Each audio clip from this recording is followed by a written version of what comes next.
The dollar. Unavoidable, unavoidable, unavoidable, unavoidable. I don't care what you do. There's no turning that around. Bang, crash, it's gone.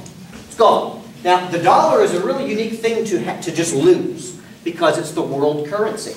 Matter of fact, this is the reason why it is being lost, because the United States isn't playing by the rules.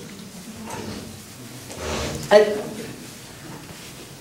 not necessarily purposefully. I'm not a conspiracy theorist. You get people, greedy people, people that don't have any real ownership in being American in this country.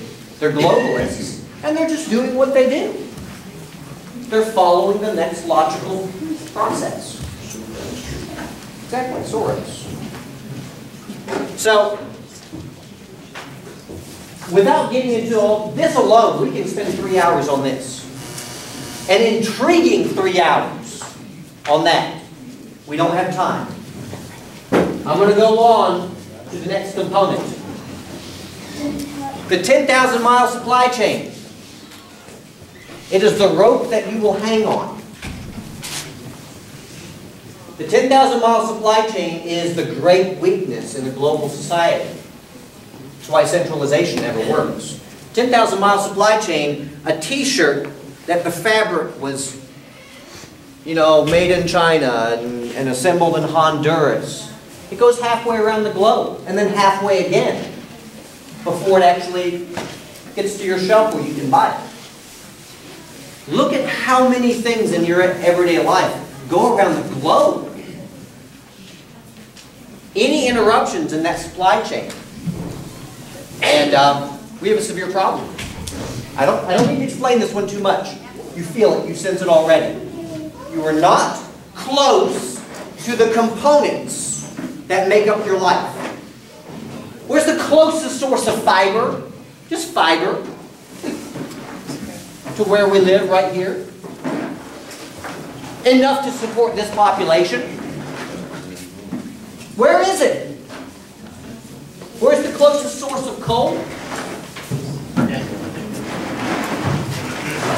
You put all these parts together and you have a real nightmare scenario. From that alone, just that alone is dangerous. If everything else is robust, okay, I think we can support it. As long as there's benefits to be had with the 10,000-mile supply chain, it's really genuinely that cheap. It requires cheap energy to support it, doesn't it?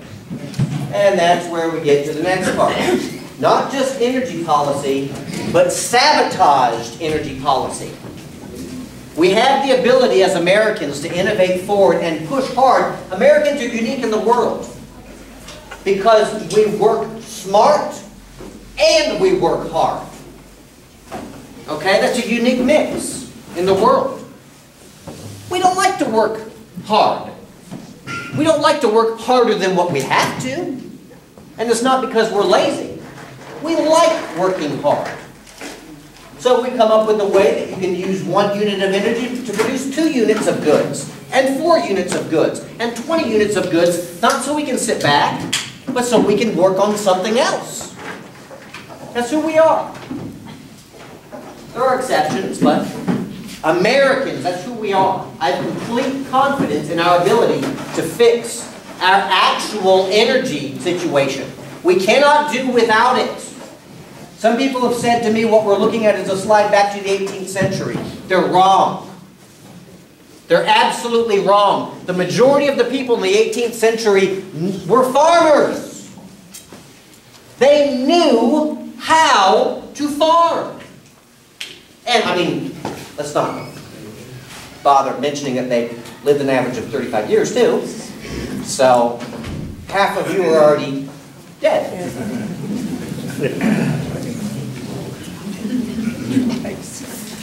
So we're not even talking about the 18th century.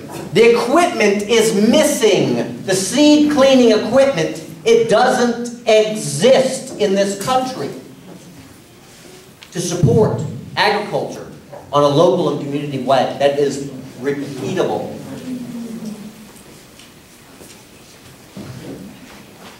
Energy policy. We can fix the energy problem, but not while the policy is in the way. What it does, it creates about a 4-year hiccup. About a 4-year hit. Yes, we will fix it. Absolutely, you're darn right. But once people, once we get our people, Americans, in office, that can undo all this and say, go. It'll still take 4 years.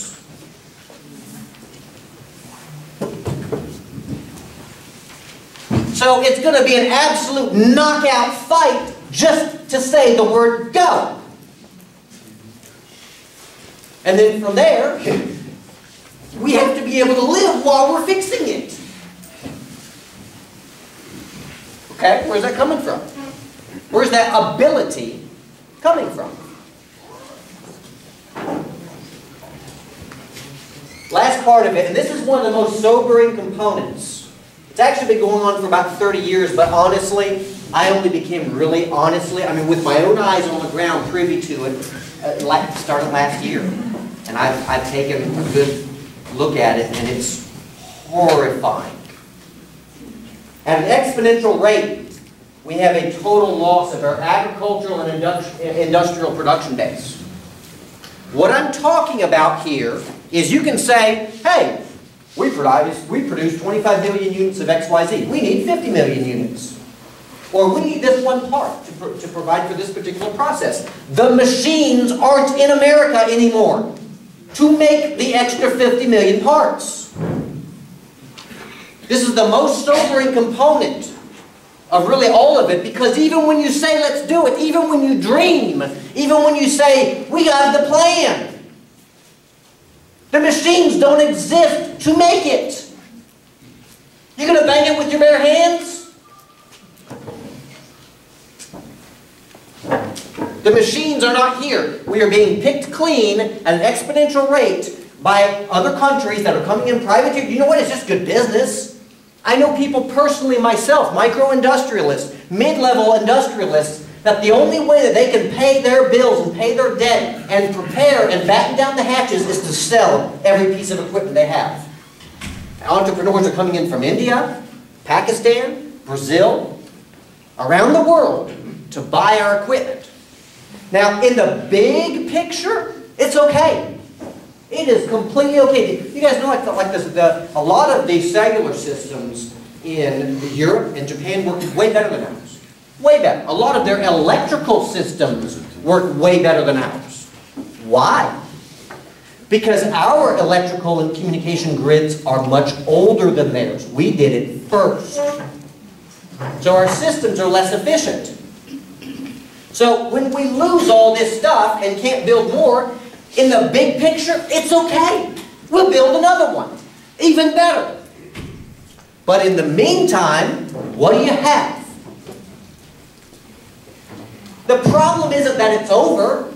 The problem is that we don't have time. That's the magic factor here. This is the key that I hope to put into each one of your heads today. The simplest answer that you can come up with is the answer. It really is.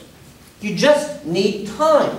Survival, and this is why ultimately, if I have time, I'll share my ultimate thesis on survival is not survival at all. Look, survival is designed to get you to a 2-week hard spot. That's what it's designed for. If you cannot transition in those 2 weeks to maybe 30 days into a primitive living situation, survival doesn't work anymore. It breaks down. Immediately it breaks down. Even from your mind, most survival situations are lost in the first 24 hours. So you're going to live an intense moment in 3 days. And then have the next intense moment that lasts about 30 days. And the next one about 120 days. And you make it through your first year, and survival's not in the picture anymore. So what's next then? Oh, everything will be fine. Yeah, Ingalls will be full again. I'll have magic cash available to go buy it. My job will be there. Well, it's over. The whole thing is a giant trap to get you to go along so that this whole thing would collapse and we can blame it on capitalism and freedom. Darn capitalism! It caused all this. And make it so painful to live that lifestyle that you'll opt for something else. It'll be reasonable. Look at how terrible that was. Look at how many consequences we had to pay for. Look at how many children suffered. And you'll choose it. In whatever form it actually is. The mark. You'll choose it. Because it's reasonable. It provides food for your children. It keeps you safe and warm. How many people don't want to be safe and warm? I want to be safe and warm. It's reasonable.